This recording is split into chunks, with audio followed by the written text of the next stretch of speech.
நரேந்திர மோடி 8 தடவை சுற்றி வந்து விட்டார்.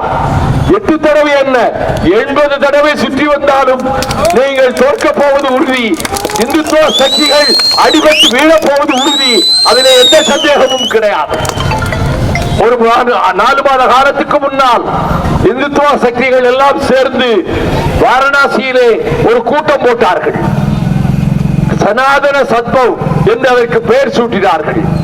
எங்கள் எதிர்கால திட்டம் என்ன என்று அதிலே அறிவித்தார்கள்.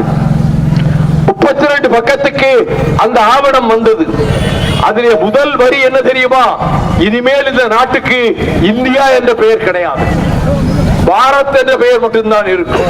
நான் கேட்கிறேன், இந்தியா என்ற பெயரை தந்தவன் ஆங்கிலேயன். அதற்கு முன்பு இந்தியா என்ற ஒரு நாடு கிடையாது. வெள்ளைக்காரன் வருவதற்கு முன்பு அவனுடைய துப்பாக்கிகளும் லத்தி கப்புகளும் சிறைச்சாலையும் தான் இந்த நாட்டை உருவாக்கி கொடுத்தது. அந்த இந்தியாவை துண்டு துண்டாக பிளக்க வேண்டும் என்று நினைத்தார்கள். நீங்கள் காஷ்மீரத்தை 3 துண்டுகளாக்கி விட்டீர்கள். நேரு கொடுத்த வாக்குறுதியை காற்றிலே பறக்க விட்டு விட்டீர்கள். சர்வாதிகாரம் உங்கள் நெஞ்சில் இருக்கிறது, உங்களுடைய மூளையில் இருக்கிறது. அதனால் தான் இப்படிப்பட்ட காரியங்களை செய்து கொண்டு வருகிறீர்கள். அங்கே அதற்கு அடுத்த அந்த வரி என்ன தெரியுமா? முஸ்லிம்களுக்கு ஓட்டுரிமையும் கிடையாது, வாக்குரிமையும் கிடையாது. அதற்கு பிறகு இந்தியும் சமஸ்கிருதம் மட்டும்தான் இங்கே மொழிகளாக இருக்கும், தேசிய மொழிகளாக இருக்கும், ஆட்சி மொழிகளாக இருக்கும். இப்படிப்பட்ட ஒரு ஆவணத்தை வெளியிட்டு அது இந்தியா பூராவிலும் பரவி வந்தது. நான் கேட்கிறேன் பிரதம மந்திரி அவர்களை, இதுதான் உங்கள் திட்டமா? அப்படி என்றால் ஒரு மொழிதான், எங்கள் சமஸ்கிருதம் தான் இந்த நாட்டை ஆளும், நாங்கள் வைத்ததுதான் சட்டம் என்று நீங்கள் நினைத்தால் அதை தூக்கி எறிகின்ற கூட்டமாக இப்படி திரண்டிருக்கிற மக்கள் கூட்டம் இந்தியா போராவிலும் திரண்டிகளும். அது முடியாமல் போனால் இந்தியா பல துண்டு உண்டாக வரைபடத்திலே கிளிவெட்டு போகும். ரத்த கரைபடிந்த சிவப்பு கோடுகளாலே இந்திய வரைபடம் கிளிவெட்டு போகும். அதை நீங்கள் மறந்து விடாதீர்கள். நீங்கள் திரும்ப திரும்ப வந்து தமிழ்நாட்டுக்கு வருகிறீர்களே, வெள்ளமும் புயலும் அடித்து லட்சக்கணக்கான விவசாயிகள் தங்களுடைய பயிர்களை எல்லாம் இழந்து கண்ணீரும் கம்பளையுமாக கதறினார்களே, நீங்கள் ஒரு முறையாவது வந்து எட்டி பார்த்தீர்களா?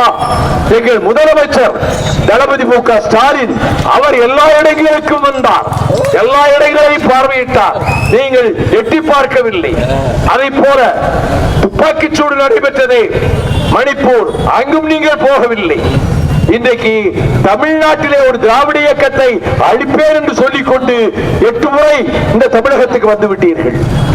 ஒரு கவர்னரை உங்கள் எடுபடியாக வைத்திருக்கிறீர்கள். ரவி அவர் சொல்லுகிறார், சட்டமன்றத்திலே போய் அரசாங்கம் எழுதி கொடுக்கின்ற பேச்சைத்தான் கவர்னர் வாசிக்க வேண்டும், ஆளுநர் வாசிக்க வேண்டும். அவர் அதிலே குறிப்பிடப்பட்ட பெயர்களை, நாயர் பெயரை உச்சரிக்கவில்லை, நடேசனார் பெயரை உச்சரிக்கவில்லை, தியாகராயர் பெயரை உச்சரிக்கவில்லை, தந்தை பெரியார் பெயரை உச்சரிக்கவில்லை, அறிஞர் அண்ணா பெயரை உச்சரிக்கவில்லை, டாக்டர் கலைஞருடைய பெயரை உச்சரிக்கவில்லை. இது அரசாங்கம் தயாரித்துக் கொடுக்கிற உரையை வாசிக்க வேண்டியதுதான் கவர்னரின் வேலை, ஜனாதிபதியின் வேலை. ஆனால் இவர் இந்த பெயர்களை எல்லாம் விட்டுவிட்டு அவர் இஷ்டத்துக்கு கவர்னர் என்னெல்லாம் சொல்லுகிறார் அதை பேச ஆரம்பித்தார். பிறகு வெளிநடப்பு செய்தார். அதற்கு பிறகு நம்முடைய முதலமைச்சர் துடிச்சலாக அதே உரையை திரும்ப வாசிக்க வைத்தார். இது எந்த மாகாணத்திலும் நடந்ததில்லை.